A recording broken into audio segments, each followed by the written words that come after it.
في المرة اللي فاتت تركنا سامح في عتمة غرفته متجمد من الخوف، وهو بيسمع صوت غريب، صوت خربشة جاية من تحت سريره مباشرة. جسمه كان مشلول تماماً ونفسه محبوس في صدره. كان بيحاول يقنع نفسه، يقول لنفسه ده مجرد خيال، يمكن من التعب والشغل في الموقع. لكن الصوت، لا، الصوت كان حقيقي جداً. تخيلوا الصوت ده، صوت كحت أظافر على خشب.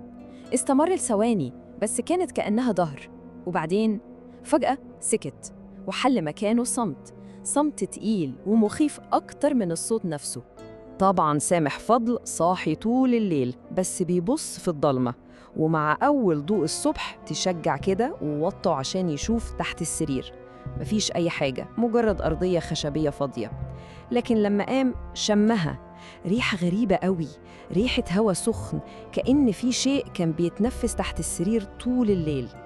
اليوم عدى وهو بيحاول ينسى اللي حصل، لكن لما الليل رجع تاني الموضوع ما بقاش مجرد صوت خربشة وخلاص.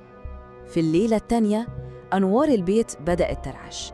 سامح كان قاعد في الصالة بيحاول يشغل نفسه بالتلفزيون، وفجأة سمع صوت جديد تماماً، همهمة واطية عاملة زي صوت نفس عميق وبطيء بيملى الأوضة كلها. وبعدين صوت الخربشة رجع تاني، لكن المرة دي ما كانش من تحت السرير. الصوت كان جاي من جوه الحيطة اللي جنبه على طول. قام بالراحة وقلبه بيدق جامد جدا. قرب من الحيطة وحط ودنه عليها، حس بحرارة غريبة طالعة منها، والريحة السخنة دي بقت قوية قوي، كأن الحيطة نفسها بقت كائن حي وبتتنفس. وفي اللحظة دي في حاجة ردت عليه من الناحية التانية، مش خربشة، لأ، دي كانت خبطة واحدة قوية ومكتومة. سامح رجع لورا وهو مرعوب. إحساس الأمان في بيته اتبخر خلاص، وحس إنه محاصر ومتراقب.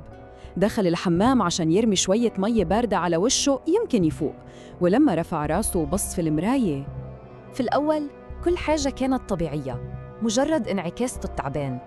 لكن لما دقق النظر أكتر شافها، عينه، العين اللي بص بيها من الفتحة. بؤبؤ العين ما بقاش أسود، اتحول للون أحمر غريب، نفس لون السما في العالم التاني. صرخ بأعلى صوته وبدأ يكسر المراية بإيديه من الرعب. الموضوع ما بقاش أصوات وروايح وبس، الأبواب بقت تفتح لوحدها، أدراج المطبخ يلاقيها كلها مفتوحة، والأسوأ إنه كان بيصحى في نص الليل يلاقي نفسه واقف في الأوضة باصص للحيطة كأن جسمه ما بقاش بتاعه. وبعدين رجع يسمع الهمسات تاني، نفس اللي سمعها عند السور، بس المرة دي كانت أوضح، كأنها اتعلمت لغته وبقت بتناديه هو بالذات. كانت همسات كتير داخلة في بعض وقريبة جداً، كأنها في ودنه: سامح، ارجع لنا، البوابة مستنياك. سامح ما بقاش بينام، حاول يحكي لأخوه بس أخوه افتكره اتجنن أو بياخد حاجة. بقي لوحده تماماً في الرعب ده، مقاومته انهارت. بدأ يحس كأن في مغناطيس بيشده، بيسحبه لمكان واحد بس، موقع البناء. بعد أسبوع كامل من العذاب ده استسلم خلاص. في نص الليل لبس هدومه وعينيه فاضية تماماً ونزل من بيته كأنه متنوم مغناطيسياً. ساق عربيته في صمت للموقع المهجور. المكان كان ضلمة كحل، بس سامح ما كانش محتاج نور. كان ماشي بخطوات ثابتة ناحية السور، ناحية الفتحة، والهمسات كانت عالية جداً، صوتها كان عامل زي احتفال. الهواء السخن كان طالع من الفتحة كأنه من بركان، والريحة بقت لا تطاق. نزل على ركبه وبص من الفتحة لآخر مرة، وفي اللحظة دي كل الهمسات اتجمعت في صوت واحد، صوت قوي بيؤمر: تعالى. المرة دي ما شافش السما حمرا، المرة دي كان فيه وش الضخم ملوش ملامح، مالي الفتحة كلها ما عدا عينين حمر متوهجين شبه عينه هو بالظبط، بيبصوا عليه مباشرة من الناحية التانية. تاني يوم الصبح لما العمال وصلوا الموقع لقوا تلفون سامح مرمي على الأرض قدام الفتحة، لكن سامح نفسه ما كانش موجود، اختفى. بلغوا الشرطة ودوروا عليه في كل حتة، لكن مفيش أي أثر.